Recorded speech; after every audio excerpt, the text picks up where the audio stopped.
Welcome, my friends, to the Redallover Away Show with me, Andy Simcox.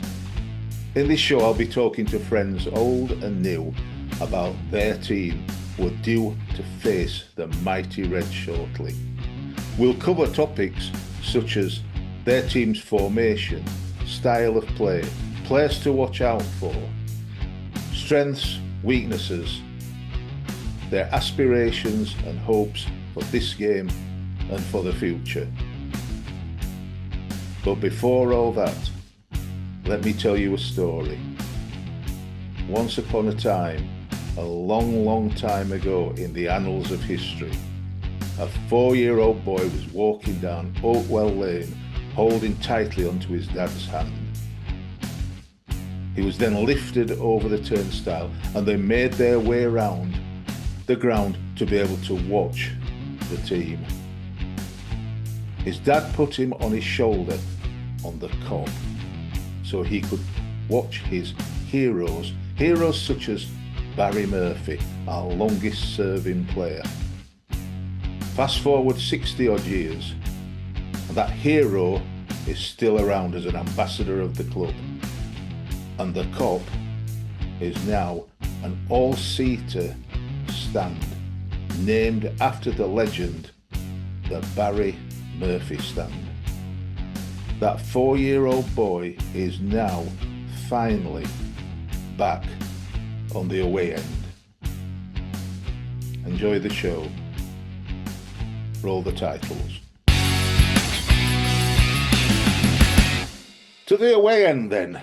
We go to Northampton Town and look who we've got here. We've got Danny Brothers, and Danny has a podcast for Northampton with the best name ever.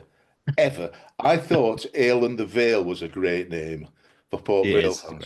And it's a good, but how on earth can you beat It's All Cobblers to me? The best, I mean, it's much better than Redallover. Who are they? So, Danny. Hello. Welcome. Pleasure to be here. Tell us a bit about yourself and your podcast, please. So I've been supporting the Cobblers for, 30 years now, I think. You don't look old enough, Danny. Don't look old enough. Oh, thank you. I was turned 40 this last September. So, by the way, I know I'm interrupting you, but by the way, just so you know, I lie a lot, just so you know. No, it's okay. No, that's not linked to what you just said at all. You don't look old enough. I've been supporting them for about 30 odd years. Started out the old county ground. If any of your listeners remember that, lovely old place. As podcast started 5.5 years ago now, I think it is.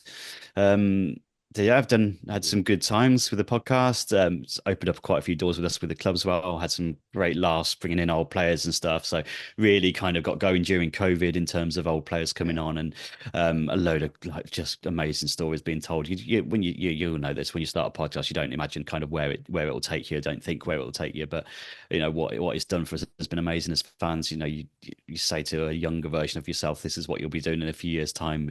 It's you're mind blown with some of the people you've met and stuff. So met a lot of my heroes through it, which has been amazing. Won an award a couple of years ago for it, an FSA award.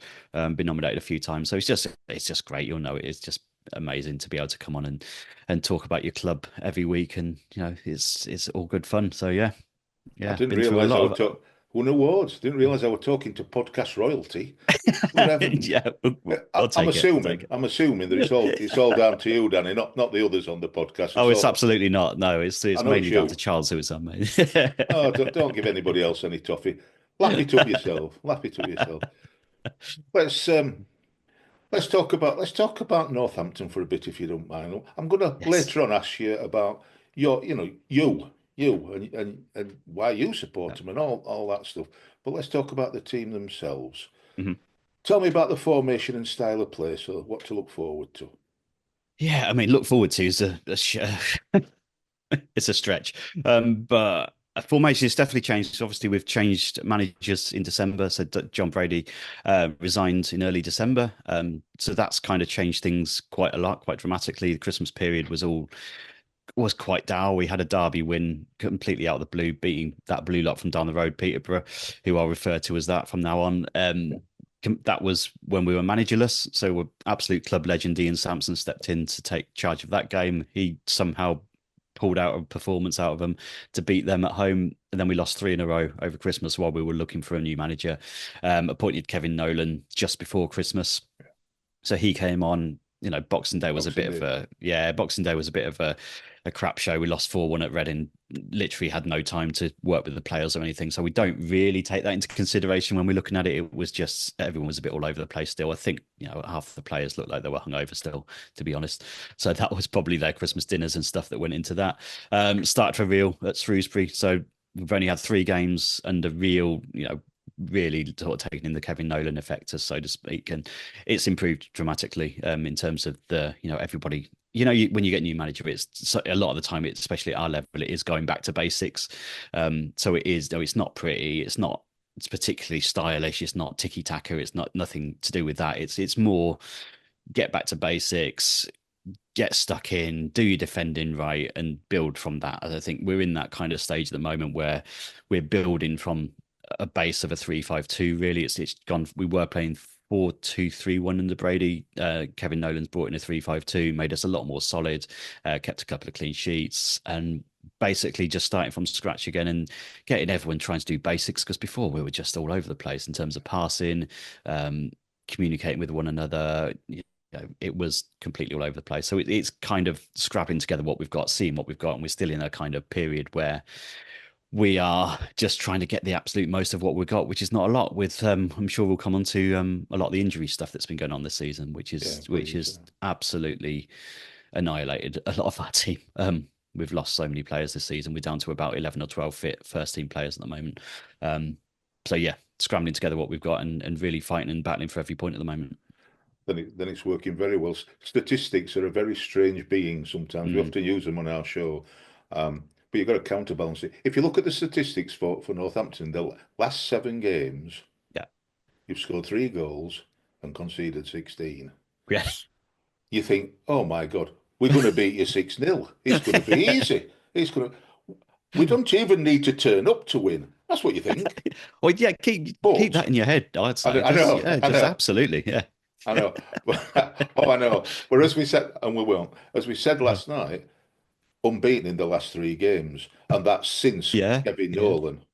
So he is making a big difference. I utterly understand what you're saying. A big difference. Not scoring loads, but not conceding many. But 5 points in the last 3 games. It's a great return after what you had before Christmas and, like you say, up to Boxing Day. So yeah, definitely. It's moving in the right way. And we won't forget that we were winning 2-0 at all. I don't. Usually 2-0's a funny score. I think 1-0's even worse, but 2-0's a funny score. My son Jonathan always says, I don't like 2-0. I don't like 2-0. I'd sooner 1-0 or 3-0. 2-0, funny score, because you only got to concede 1 and then all hell breaks loose. Yeah. And of course you scored 2 late goals to equalise. Yeah. Came away with a 2-2 draw. I'll have a 2-0 if you want at the minute. We'll take it. We'll take any kind of stuff like that. Yeah, I mean, that was completely out of the blue, unexpected up at your place. Obviously, we came to you end of last season, didn't we? And scored in the sort of 90 whatever minute it was to have a lovely old time at the end of last season. So I wasn't really expecting to go and get another point there, especially going 2-0 down. But I know. Yeah, managed to scramble some together. I think Liam McCarron came on, didn't he, and scored 1, and then Jack Baldwin with the header sort of a few minutes later. But yeah, really good point for us, that was. It broke my heart, I'll tell you that. I can't believe he did that. Tell me about your injuries. Tell me about the injuries then, Dan. Where do we start? It's at the very beginning. I think every team's got this. Every team's got an injury list that's stretches. I think it's just the way football's going at the moment, isn't it? But it seems to have been a thing with us for the last 2 seasons, whether it's signing players that are injury prone or what it is. But a lot of the injuries have come in the middle of games as well. So it's partly down to training, but partly mid-game as well. But we're without our first choice keeper, Lee Burge, at the minute. Nick Zaneb's in goal at the moment, so he's the kind of second choice. Tyler McLaw's out. I'm just working through the list here. Who's out? We've got 4 left backs out. So all four of our left backs have gone. We worked through two left backs that we had. I think we signed another one. He got injured. We signed another one, and he's got injured now. Um, so that's Ali Koike, Luke Mbete, who was on loan from Man City. Who was the other one? We've got Nesta Guinness-Walker and Patrick Bruff. So all four left backs are out now. So we've got a bit of a makeshift left back in at the moment. Just lost our captain John Guthrie, who probably most of your listeners will probably be familiar with. He's been around quite a long time. Yeah. Leader, captain, the one player on the pitch who did not want to go down. And he went down during this really innocuously against Stevenage, just jumped for a header, went down. He's out for the season, probably longer. So he's out at the moment. We've got Jack Sowerby's out. Jack Sowerby's one of these players who will tidy everything up. Nothing spectacular, but he's really missed. You miss him when he's not there. Ben Fox is out. We've got Cameron McGeehan, who's been scoring as our top scorer. I think he's out at the moment. He's not played for the last couple of matches, has he? Not played for the last couple, no. So he's been missing for the couple, but yeah, he's really important to us in terms of popping up at the right time. So he's out. Sam Hoskins has just come back. James Wilson is out, but that doesn't really count because he's not very good. It's not been very good. We've got Tyler Roberts, who's been out, who's been really good, and Callum Morton's been out for quite a while, and he's going to be out for the season. He's on loan. It's just been a lot of players. It's been just awful for the entire season. It's been one thing after another. Sort of one player will come back, another will come in, they'll get injured. It's a constant cycle. So we're trying, hopefully, I think in January to work things out a little bit. We've sent a player back to Fulham who's been on loan with us. He's just not been getting in the team, not been getting fit. So hopefully that frees up a loan space. We brought Liam Shaw in recently from Fleetwood a few days ago. He made his debut against Burton, did well. So trying to shore up a little bit, but it's just going to be a case of trying to get through the end of the season at the minute and trying to stay up, essentially. That's all the aim is, and then reassess things, what's going on in the summer, I guess. But it's just been horrendous. Okay. Well, I hope some of them start making a comeback soon after Saturday, obviously. Start making a comeback soon. Because you've also got, I think he played the last match. You got Will Hondermark, who used to be yes, of course, used to be our player. I always liked Will Hondermark. It didn't get that many games for us, whether it was centre midfield or he often played right wing or came on or played right wing back.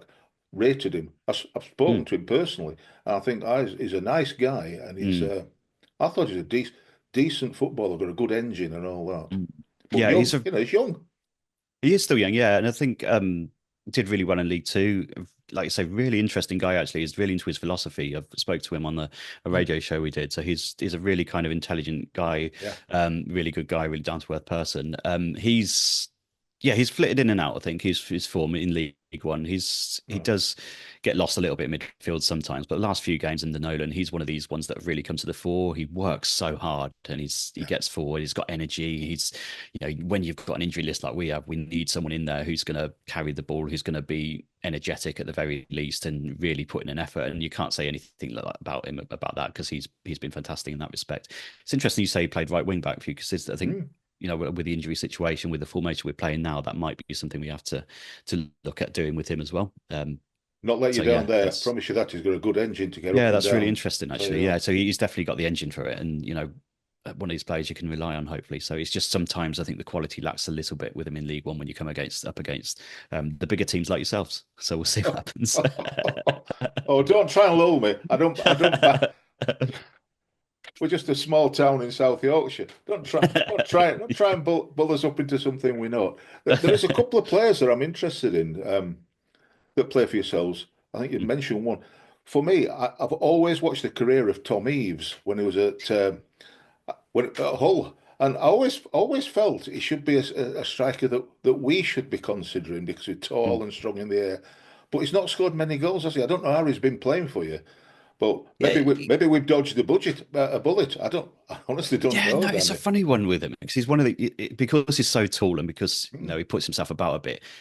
The amount of free kicks he gets given against them, I'm sure you've had players like this in the past as well, where as soon as the ball goes up to him, the defender will just fall over and the free kick will get given. And he's had a little injury to his, obviously, he had a facial injury early in the season, so he was wearing a mask. I don't know whether that's had anything to do with any of his form or anything, but he has scored a couple of goals. He puts himself about, but I think he's just, at the moment, he's a bit frustrated because it seems like he's getting so many decisions against him.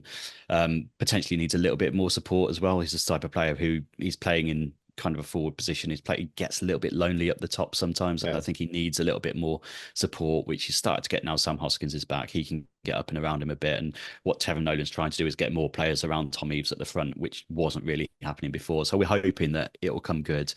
It maybe just needs a bit of rest as well, because he has been the only fit striker for a while. So potentially needs a little bit of time out the side, get a bit of a breather and come back in, because he's undoubtedly a good player in front of goal. He'll score goals no matter everywhere he's been, but potentially needs that little bit of support with him. Well, we've got our own in Sam Cosgrove that's not dissimilar. He's not been playing. He had an injury and he's come back, but he's not been playing so much. He's come on as a substitute sometimes late on, but it's not. I swear to God, if he comes on as a substitute, as he walks onto the pitch, the referee gives a free kick against him. As soon as he crosses the line, the referee he can't do anything other than give a free kick away, according to referees. It's there are players like that. Years ago, in 2000, we had a player you might remember called Neil Shipperley. And Neil Shipperley was... people could have taken a chainsaw to him and they'd get the free kick. Yeah. It's ludicrous. So it's mad, isn't it? I don't know whether that's just the way football's going as well with defending. They're getting more... It just seems to be happening constantly. Like players throw themselves to the floor, don't they? And maybe it's just something defenders are picking up now, that if they fall over, they're going to get free kicks. It's just get in front of the get in front of the striker and go down. Yeah. The other one I were interested in, because I saw your extended highlights against Burton. You say substitute goalkeeper. What's his name? Nick Zanev. Yeah. Zanev. I can't pronounce. It was superb. He was absolutely superb against Burton. I couldn't believe the number of saves, real top quality saves that he made. Yeah, I hope that were a one-off and he don't repeat it on Saturday. I think that was his best game for us, for sure, against Burton. He made a couple of really good saves, like you said. Needs to get better at coming out for crosses. I think he needs to get a bit more confidence in him, potentially, maybe because he's coming as number 2. But that was an issue with Lee Burge as well. Our number 1, they're just not coming for crosses and not being commanding. So I'm hoping that'll give him a lot of confidence. Obviously, clean sheet against Stevenage as well. Before that, mates, I'm hoping that because his confidence would have been rocked by the Christmas period, like losing 3-0 at Rotherham, losing 5 against Charlton, losing 4 against Reading, and that's going to knock a keeper's confidence in it. So really hoping these couple of clean sheets now will start giving him a bit more confidence. Well, from our point of view, we've got a similar formation to yourselves, and recently, the last few weeks, we had two of our 3 first choice centre backs out injured, 2 of our midfield players out injured, but they're gradually coming back. So the 2 centre backs both played at the weekend, but one substituted for the other one to give them, so that ease them back in. And the midfield players that were injured are now sorted out. So hopefully, from our point, and then up front, we had both Max Watters, who was out injured for a while, and he's just coming back, but he's starting. And Stephen Humphreys, who we signed from Wigan, again, a great player. I think he's particularly good wide, but he tends to play more centrally. But he's just coming back from injury, or he's come back from injury. But so they're often interchanging to get them, to get some minutes under them. So it's a really straight, and it makes such a difference, doesn't it? To have players that are out injured. And like I said, we had 4 out injured all at once. You're thinking that's nearly half the team, and the players that were out for us were in really, really, key positions, if you like. So it's all interesting. So about the match, are you looking forward to it? It didn't sound as though you were. You ought to be. I think so. Yeah, I think I'm way more excited about it than I would have been a few weeks ago. Now with a few games with Kevin Nolan under the belt, it's his biggest test for sure so far. It's obviously Shrewsbury, Stevenage, Burton, all in the bottom half of the table. You're obviously a step up in terms of where you are, 4 wins in a row. I think we always say in the podcast as well, though, we'd rather play someone who have won 4 games in a row than someone who have lost 4 games in a row, because it's just the way that we do things. So if we're coming into a game where a team hasn't won in 4 or 5 games, or they've been on a streak of losing, we're usually the medicine for that, and they'll go and beat us. So I'm usually a lot more kind of weirdly happier coming into a game against the team that have won 4 in a row. But and I think just excited to see to have that test. Obviously got a 6 point gap now on the bottom 4, so there's a little bit less pressure than there might have been. Good. Still, obviously want to pick up points, but I think if we can get a draw, that'll be a really good result for us and kind of keep it moving. But yeah, looking forward to it. Well, it might make you feel a little bit better that it's only a few weeks ago we played at home to Leighton Orient and were Yes. dire. I can't.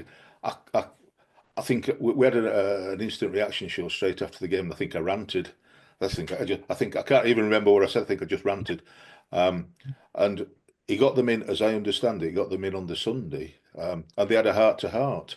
Mm, And it's obviously done something, because from a dreadful performance, and Orient played pretty well, but we didn't. We couldn't do mm, anything.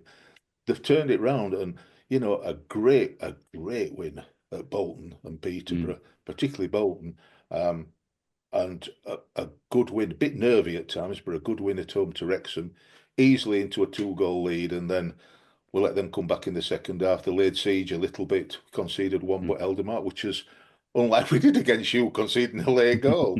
Yes. Um, and we could have scored more against Wrexham. They could have equalised, and, Mm, and like I said, against Crawley on Saturday, 3-0.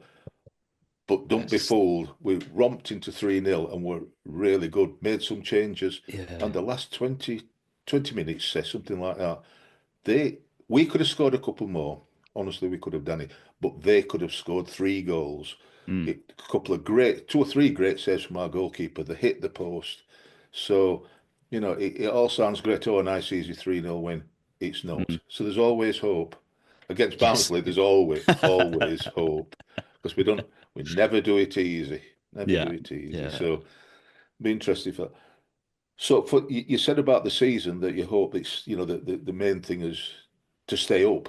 Mhm. So do you think you will?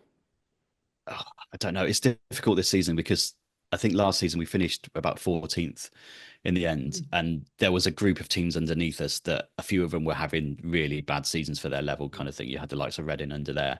You had a few teams that were really struggling to get going. So there was a little bit of a buffer between us. We haven't got that this season, and the bottom 4 I think are poor at the moment. Um, but they have got the likes of Gareth Ainsworth in there at Shrewsbury. I won't. Gary Monk's not going to call into that category, I don't think. Crawley can Our have ex-player, have a and you're day. right. Yeah, yeah. Bristol Rovers got a new manager. Obviously, had a good win last weekend. It's incredible to be above that blue lot from down the road at the moment, who are one place below us. Hopefully, that lasts. It's just going to be a lot tighter this year than it was last year.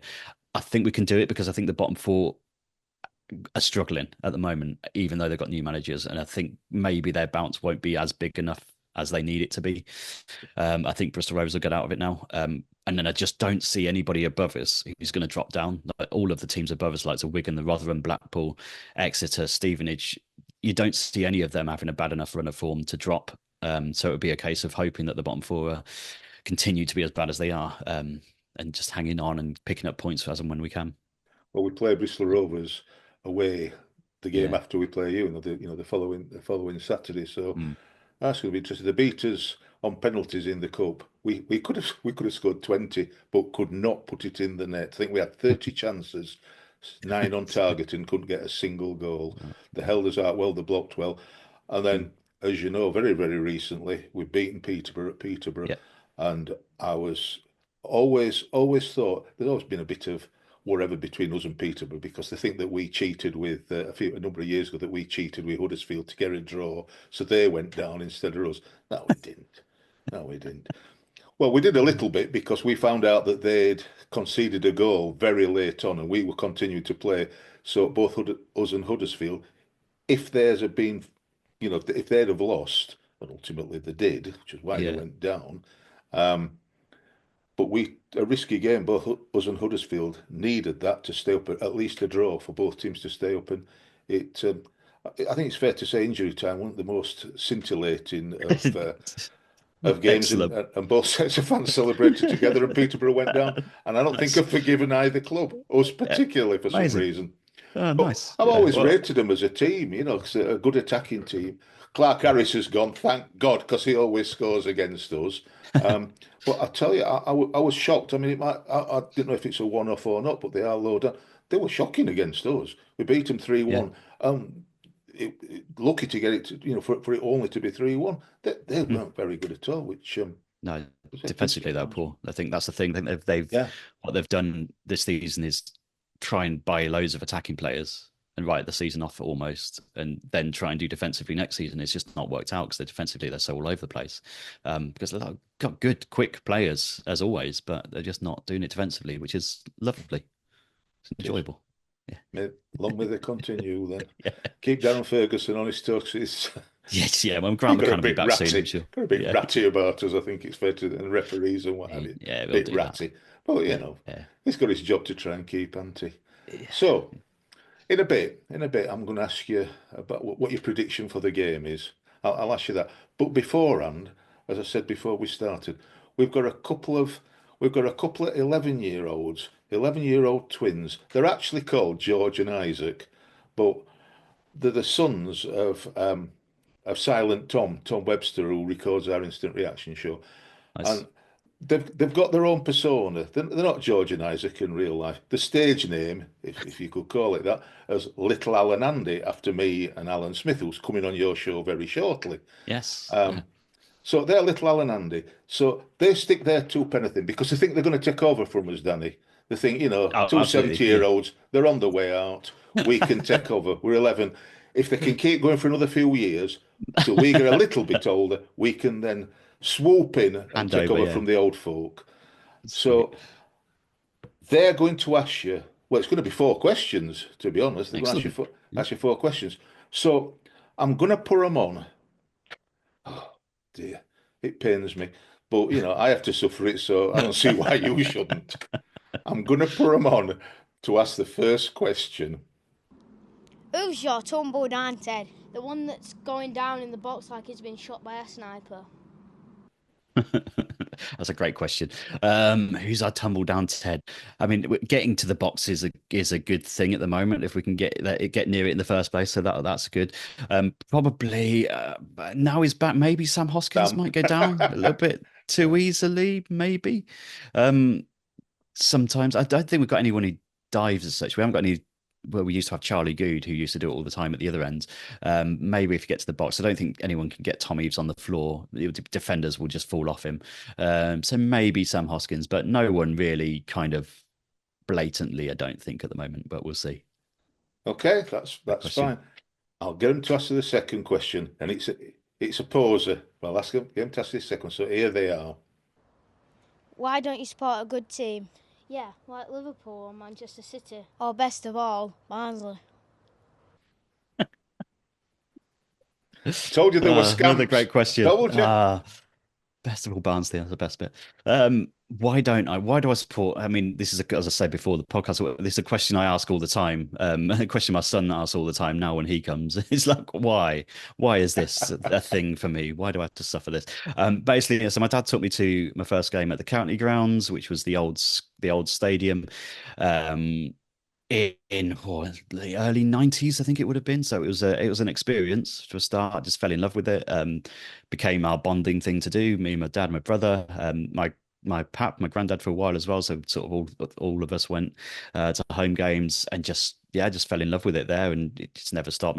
You obviously have the same kind of things at school. You have your friends who support Man United, Liverpool, Man City. Well, not Man City back then. It would have been like your Chelsea's maybe. But yeah, I just never really got interested in supporting a so-called bigger team. I don't think it was just the blood and thunder of the lower leagues really spoke to me. Just loved it. Loved going to Sixfields every week. Loved being able to kind of meet your local heroes and stuff. And it's just lower league football is just the best thing ever. So I mean, I'm stuck with it now. I think it's and I think you always think, don't you? When you're at this level, you think, one day I'd like to go up to the Premier League one day and things, just for one season, maybe, which we did in the 60s. We've got the fun fact of us being the only club to go up and down in about 8 or 9 different seasons. So we went all the way up from Division 4 to the top, came all the way back down, and that sums up Northampton Town. And I wouldn't have it any other way. It's the fantastic thing. I just love it week in, week out, and wouldn't have it any differently. Should always support your own team rather than hunting elsewhere. Yeah, definitely. Before I put them on to ask the third question, we had a discussion at our preview show last night about whether or not at Sixfield you'd got under soil heating. So will the game be on, or will it be frozen? Now, some people don't think that you've got under soil heating. Others of us think that you have. Have you? That's the first question. That's a great question. I don't even know, actually. I honestly don't know. I don't know. I mean, we've only got 3 stands worth. 3.5 stands at the minute, so under soil heating is probably a bit of a stretch. But I think we've got something, because we've definitely had games on in the past that have gone ahead when others haven't. So I'm pretty sure there's something. But we didn't think you had, but somebody's Googled it and said it says that you have. Yeah. So, okay. Well, if Google says yes, then I'll go with that. Right, yeah. I definitely think there's something that it's not too bad a situation, so I think it'd be fine. Yeah, I think okay. Well, I hope so, because Alan Smith, who's coming on your show, is travelling down, and he's got a wonky hip. He's waiting for a replacement hip, so I don't want him slipping about. He'll hurt himself. No, definitely. I don't want him to hurt himself, but to be honest, I don't want to hear him moaning all the time about hurting himself, because that's where he goes with. And by the way, 40-year-old and you're stuck in your ways. Oh, you've got a long way to be stuck in your ways, Danny. Oh, yeah, I'm excited too. Dear me. Bit early to be stuck in your ways, but if you're going to be stuck, that's your own club, that's the way to be stuck. Exactly, yeah. They're not for turning now. As I say, my son's been starting to get to the age at school now where he's, all of his friends are supporting other teams and things. So he's kind of asked the question, why we support the Cobblers kind of thing. But yeah, it's not a choice. Sort him out. Either tell him you've got to, or cut the cord. Cut the cord. Oh yeah, true. You can't have him supporting somebody else. No. Indoctrination is the future. I've done it with my kids, and I've done it with two of my grandkids. It's not a choice. But, no. If they want anything, they've got to do it anyway. So I'll put those 2 indoctrinated twins back on, because they have an all. I'll put them on for them to ask their third question, Danny. What is the one game that you would like to relive again? Excellent. And a great question. Love this kind of question. Because there's so many you think of, and you moan about it all the time, but there's so many you pick out in there. I think it would have to be, because I was only, 13, I think, at the time, maybe 12. They played the 97 playoff final against Swansea. So this was the Division 3, so League 2 as it is now, playoff final. It was 0-0. This is the first time we've ever been to Wembley. It was our 100th year, celebrating our centenary. Quite a boring game, not memorable at all, the game. But we get a free kick in the 93rd minute. John Frayne smashes it against the wall. It has to be retaken. I'm right behind this at Wembley as well, by the way, the old Wembley, if you remember it. Smashed it into the wall. Referee says retake it, and then you just get that moment. You just get that feeling, don't you, as a fan? You just think something's happening here, and it does. And he culls the second free kick into the net. Incredible scenes. 35,000 odd Cobblers fans going crazy. I don't know where they all came from, going mad at Wembley. Pretty much the last kick of the game. I think they've kicked it forward, and that's it. End of the game. So many incredible memories from that time. So I think to relive that as an adult, and to do the whole day as an adult, would be an amazing thing. If I get to be, is that in the rules? Am I allowed to be an adult when I do this? To relive it? Whatever you want. I just think the whole day would have just been, it was brilliant as a kid. It was one of those kind of footballing, life-changing moments as a kid. You just think, we've just had Euro 96 the previous summer. Football fever was completely in the air everywhere. And to go to Wembley and to see a last-minute winner was just an incredible thing. And I think it set everything in motion for supporting the Cobblers properly and sort of going week in, week out. So yeah, that'd be it, I think, just to go and relive that. I could have easily said the penalty shootout win against Liverpool at Anfield in the League Cup, but yeah, I'll go with that one. No, that's fine. Just so you know, I want you to be able to be accurate here, Danny. I don't want you to get it all wrong. We were the last club, or one of the last clubs, to play the last club match at the old Wembley. We lost 4-2 in the what is now, to get back in the Premier League against. Oh yeah, of course, against Ipswich 4-2. Yes, and one of my close mates is an Ipswich fan, so it comes up now and again. So there's that. And then we played in the semi-final, having beaten Liverpool in the cup, and then Chelsea straight after in the cup. We played Cardiff at the new Wembley and lost then again. Lost again. Yeah, So 'cause I remember thinking what a chance that is as well, isn't it, against Cardiff too. But then in 2016, from being at the December of the previous year really low down in relegation places, we got to Wembley twice, and we beat Oxford in the Johnson's Paint Trophy, which is the real trophy. Never mind all this Bristol Street Motors, Pizza Cup things. Yeah. Johnson's Paint Trophy. We beat Oxford, I think, from 1-0 down, 3-2, and then we went back again to play Millwall in the playoff final to get back into league. Well, what's the championship from League One? Beat them 3-1. So we went twice in a couple of months. Yeah. So it's no longer Wembley to people from Barnsley. It's Barnsley South. Or Oakwell South, as we call it. So I don't want to hear you talking Wembley at all. It's Oakwell South. That's what it is from now on. So I'll get that right next time. So you're corrected, that it's been renamed. So that's that one. Right. I'm going to get them put on for one final question.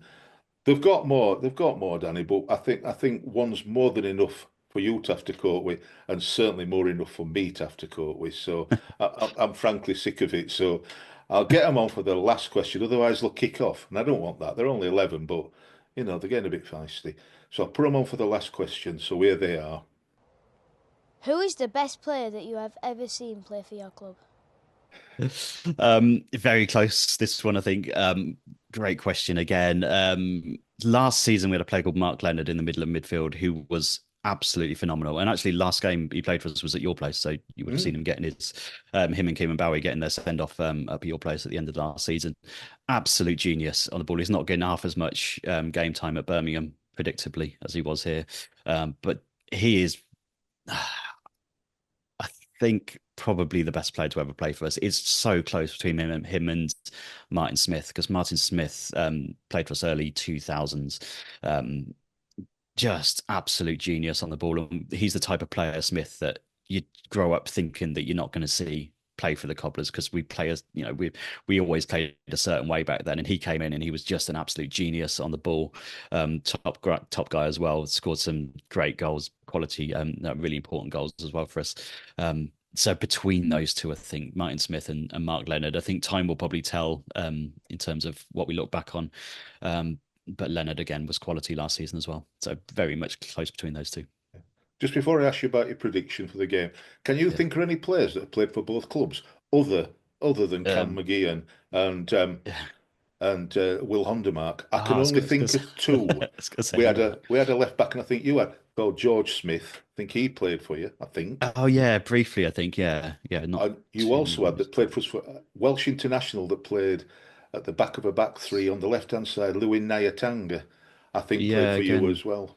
Yeah, Might be before your time. But no, not before your. Just say it's before your time. I'll believe you. Not before my time, but I remember his name. But I can't think of anybody else, which is unusual. There must have been over the years more. At the top of my head now, I can't think of anyone. Well, I'll tell you what. Anybody watching? Anybody? The 3 or 4 people that are going to watch this show. If you can think of any that's played for both teams, put it in the comments below, please, if you don't mind. Before I get to it, I want to say one final thing about something that's happening at Oakwell. The Pontefract Road end, the Ponty end, also known as the Norman Rimington stand, which is at the home end, if you like, behind the goals. A Up and Down, which is a fanzine for Barnsley Football Club, started off a fundraiser for a huge flag to be passed around, to try and generate some atmosphere. Redallover, Tom Webster, Silent Tom, talked to them, joined in with them, and set up a GoFundMe page. I'll put it on the screen just so you can see it. We've also enlisted the support, us, Up and Down, to Tykes TV, who's also a Barnsley podcast or YouTube channel for many years. So all three have got together to try and raise money. I think we've to get to something like £1,000. And we've got, at my last scene, about 700 quid, something like that. So anybody watching this that wants to donate, we would be very, very grateful to make the difference to the crowd at Oakwell. So it'd be noisier. I could do it being noisier. So if you feel like donating, that'd be really helpful. If you don't matter. Cost note to ask, so don't matter. So finally, Danny, prediction for the game. What do you think the score will be? Very quickly, I just thought of one. Paul Reed. Paul Reed. It was in our playoff final at the Millennium Stadium against. Funnily enough, again against the Swansea when we beat them on penalties. Oh, nice. Okay. So Paul Reed, really good defender. Yeah. Our captain for a long while and all. Yeah, he's great. For our score prediction, I'm going to go optimistically I'm going to go 1-1. I think we can get something out of it. It will be, like I say, really excited to see how we do against a much better team than we have been playing. Obviously, you're in really good form, so to get anything would be a good point. I think so. Could get a point. Be pretty happy with that at the weekend. So I'll go 1-1. Well, I'll tell you my prediction to finish off, if it helps, Danny. Yeah. They call it an Andy special. I don't know why, because I usually, nearly always, not exclusively, but nearly always predict 2-1 to Barnsley, no matter what. And, he's quite often right. What I normally do on the away end is lie through my back teeth. And it was like I told you early on and say, we're going to thrash you 4-0. And then if you watch our preview show, you say, he told me 4-0. And the sod's predicted 2-1. He's a liar. Well, I'm not going to be a liar on this one occasion. I like to be, but, and I also like to sometimes give you a bit of hope by saying you're going to beat us 3-0. But I'm not going to do that either. So I'm going to stick to me 2-1, me Andy special 2-1. So that's where we're going to be. So nice. There you have. So 1-1, 2-1. All the very best after Saturday, mate. And thank you. Yeah, and you. Really, really grateful that you've come on. It's been absolutely brilliant. Yeah, loved it. Yeah, really good. Really appreciate you being able to come on. So yeah, really, really good. I'm excited for the weekend. So yeah, all the best for the rest of the season as well. And enjoy your own preview show with that old man Alan Smith. I'm sure I'm sure they'll enjoy it. All right. Nice one. Take care, Danny. Cheers, mate. Thank you. Finally, as Kenneth Wolstenholme said in 1966, there are some people on the pitch, they think it's red all over. It is now.